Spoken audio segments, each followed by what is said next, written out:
Volvo knows it needs more SUVs. It seeks a more youthful audience, and it has to have more electric models.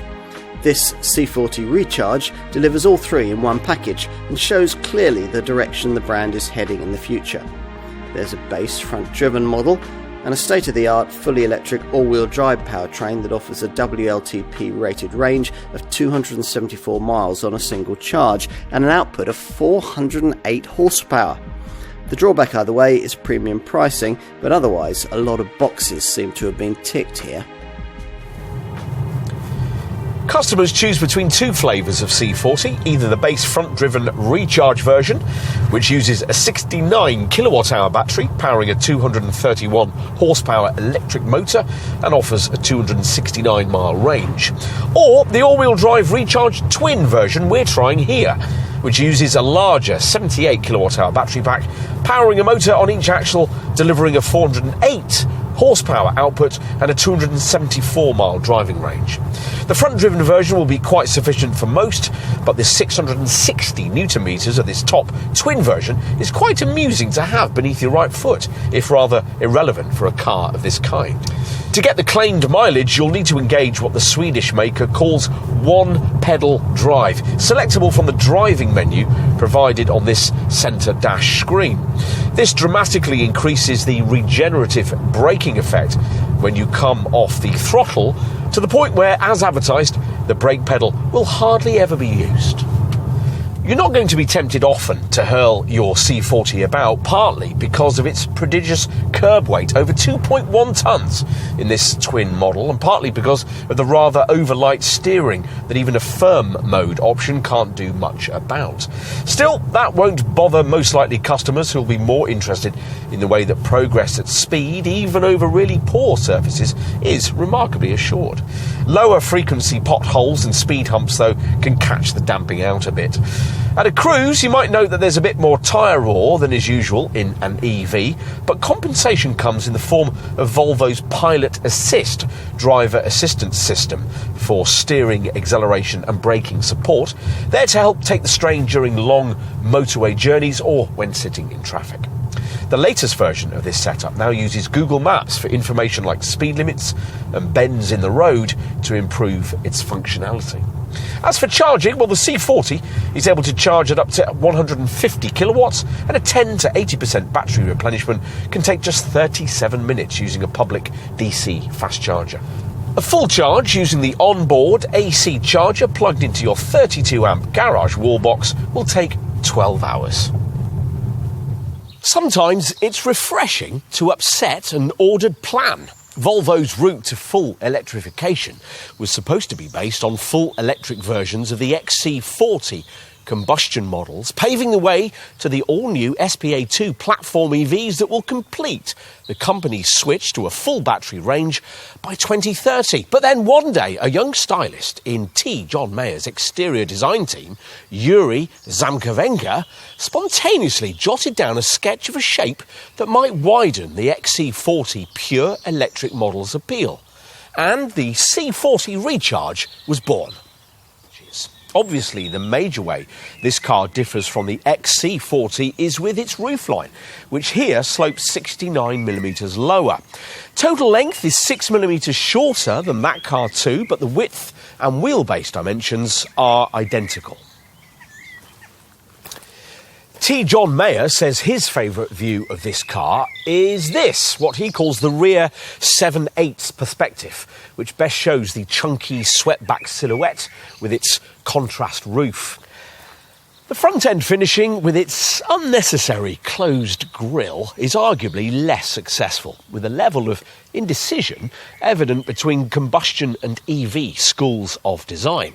Future Volvo EVs will have more overtaking presence than this, but there are still some nice touches, like the angled lower bumper corner sections with their integrated black fog lamp panels, and the way the brand's familiar Thor's Hammer headlights are augmented with little pixel LEDs which automatically adjust to light conditions and switch on and off independently to optimise the illuminating pattern.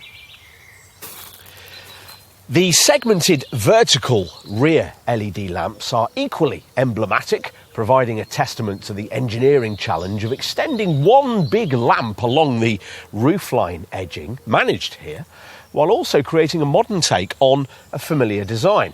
There are two spoilers, a subtle lower one, and a larger protuberance on top of the rear screen with rather interesting squared-off corner segments. Right, what about the interior? Has Volvo also made this car's cabin feel younger and different?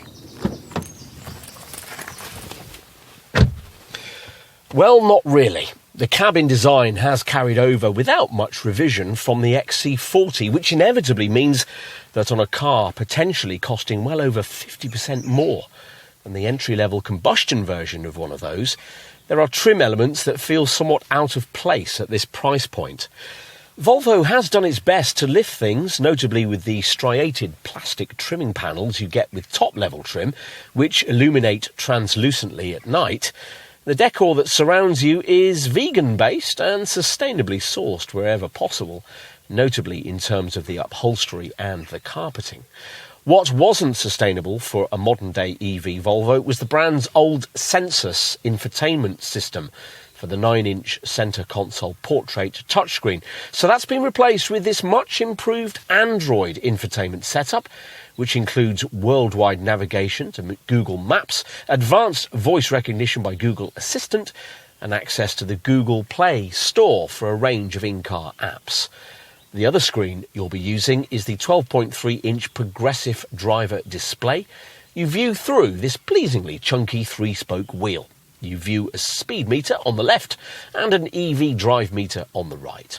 What else? Well, over-the-shoulder vision is slightly restricted, but that's alleviated by a rear camera and all-round sensors.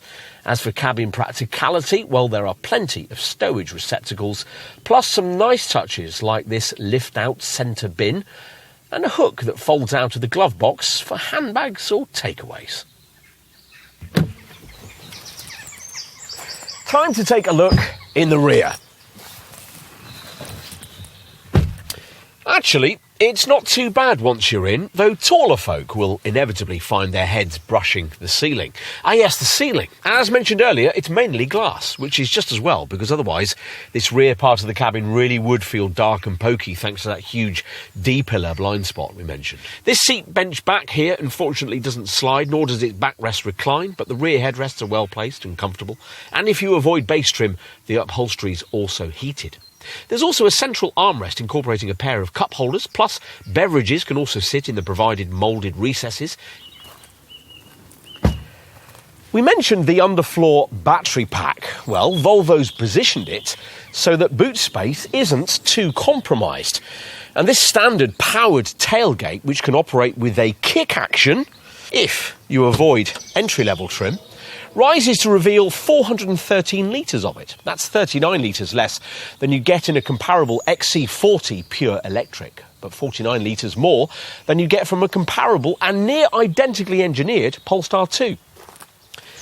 If you need more room, then a ski hatch is provided for longer items, which is some compensation for the fact that you can't have the useful 40-20-40 rear seatback split that some rivals offer.